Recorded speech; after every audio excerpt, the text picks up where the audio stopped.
spin-off of The Island of Dr. Moreau. I'm Avery. I'm Katie. I'm Libby. I'm Hannah. Alright, so our film, as I said earlier, it's a spin-off of Dr. Moreau, and what we did that was different than The Island of Dr. Moreau was, rather than our hybrid creatures be animals and humans, we made it animals and robots. So it's set in the near distant future as a way to kind of be like a forewarning of what could happen to humanity if we let technology get out of control. So I was in charge of making the cover art, and the brainstorming process kind of took a while.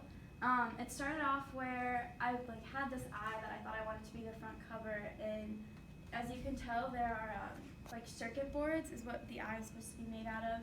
Then I took an image of Hannah's face and tried putting circuit boards on it to kind of show this hybrid human robot feature. And then after going through some cover arts and will you go back? Yes, yeah. I was really inspired by Terminator Salvation, how half of it was a robot and half of it was this man. And so next slide. And then the Criterion collection cover art that I felt really inspired by was Eyes Wide Shut, because it has this duality of one face on the cover and the other face on the back.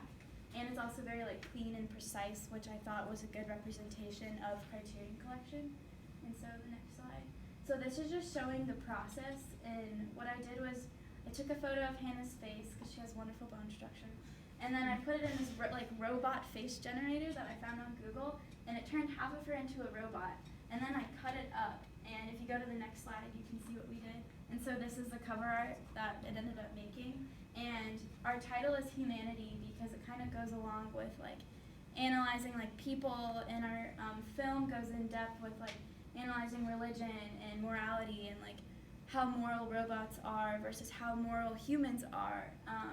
And I had it coming out of the robot because a lot of Criterion collection cover arts feature the title being an actual part of the image. And then on the back is Hannah's face.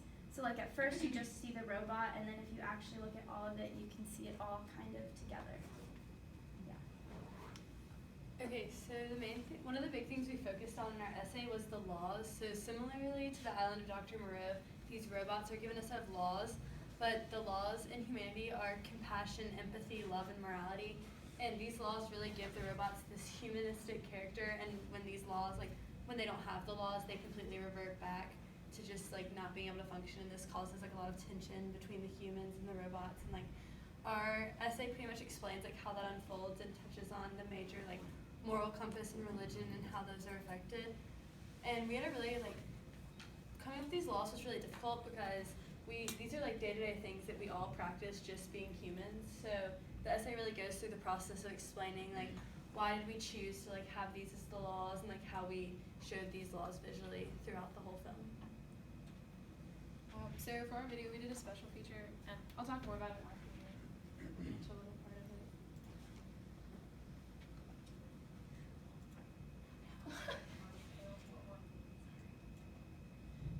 You suck. I think the volume needs to be turned up too. The title of our film, Humanity, is showing the contrast between humans and robots and how robots live without any emotion. I wanted to create the contrast of the definition of humanity with these objective visual effects. Robots are all yes or no, on or off, and there's no gray space like there is in real humanity. I took a great deal of my inspiration from Terminator Salvation. The tactful visual effects seamlessly combine human anatomy with the internal workings of a robot. I wanted to follow the similar smooth transition of these elements to maintain the humanistic characteristics, while also realistically portraying the robotic traits.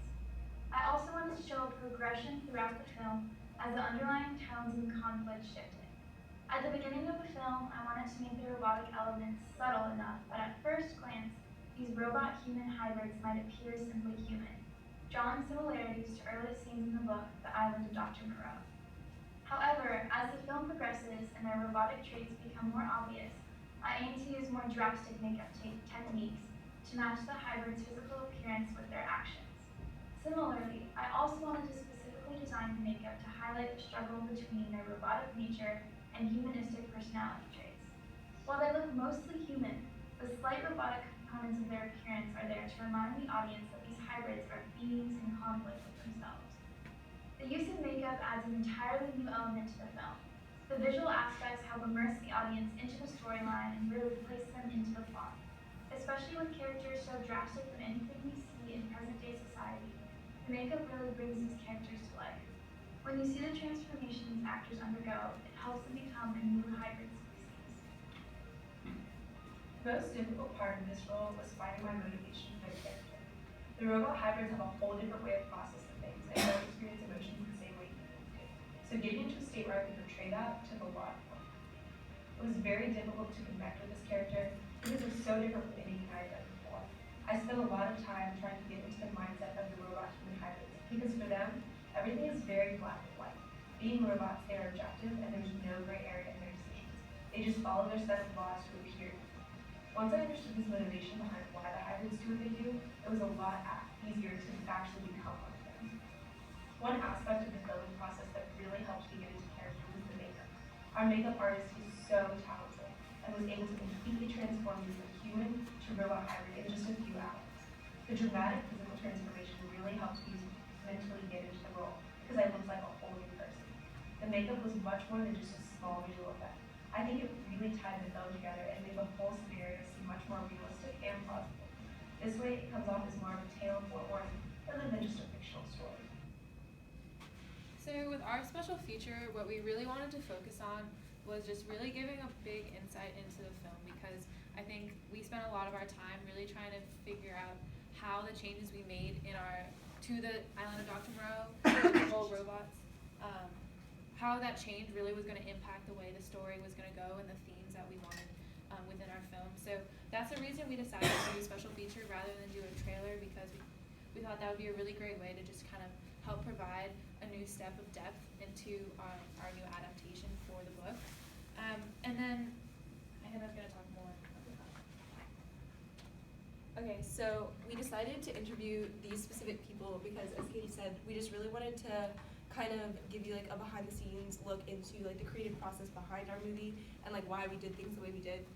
So we talked with the director because she really had a lot of insight into how we brought the film to life and kind of the creative process behind writing it.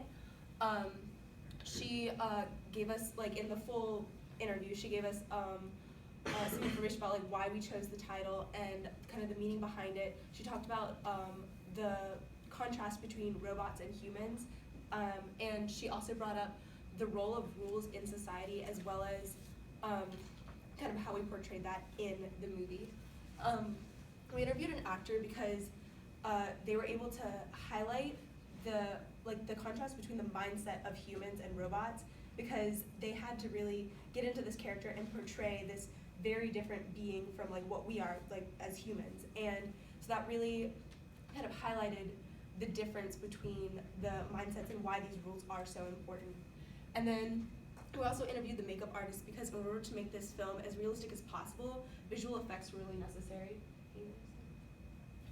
So these are some of the looks that we kind of use as inspiration for the makeup. And as I said, the visual effects were so important in order to bring this film to life. And there's like so many different ways that you can use makeup in a film in order to change these actors into the characters that they're portraying. And we use this to like really highlight how these beings are just kind of like a conflict between robots and humans. Like that's what the whole film is about. It's about these beings are in conflict with themselves, just like we're somewhat in conflict with technology. And so we wanted to use these like robotic and like electronic elements in the makeup as well as showing that at the end of the day they are human-ish as well, and kind of show like combine these into one look. And we felt like all of these really did this really well, so that's why we used them in the makeup look. Thank you. And then cool. We just liked that quote. Yeah. Okay. Any questions? I had a question for the essay and the laws for the robots you guys came up with. Did you, I guess, sort of come up from those, I guess, yourselves, using on Dr. Moreau, or are there other sources that you're from? I think we did mostly from the book. We pulled up the passage it's from where it's when all the like beast creatures are like kind of it's kind of creepy. They're like chanting the laws. I'm pretty sure when we were writing the proposals and we kind of looked at those and were thinking about them, and we were trying to think like how can we make these laws more applicable to people and technology rather than people and animals. Okay. But I think, I can't remember, somebody else might know more about this than me, but I think Isaac Asimov, the sci-fi writer, had his like laws of robotics that he came up with at some point, but I don't know if you guys had. Okay, it's probably better than you did. Yeah, if you did read those, you probably came up with more interesting things that were based on the book. Okay, questions? You guys can help us out when we talk about Blade Runner next week as well. So, so we got, I don't know, 7 minutes. If you guys prefer to go ahead and try to get it